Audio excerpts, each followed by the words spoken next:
Hi, welcome to the section Creating Proceed with TouchID Animations with SwiftUI. In this section, we are going to create this animation involving 5 different kinds of animations. Show thumb, that animates the thumb icon. The next is draw ring, that animates the ring as shown in this video.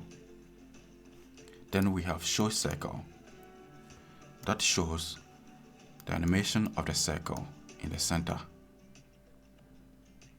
Then we have 2 animations for the checkmark, rotate checkmark and show checkmark. In the upcoming videos, we are going to create each of these animations using SwiftUI. So see you in the upcoming videos, creating proceed with TouchID animations using SwiftUI.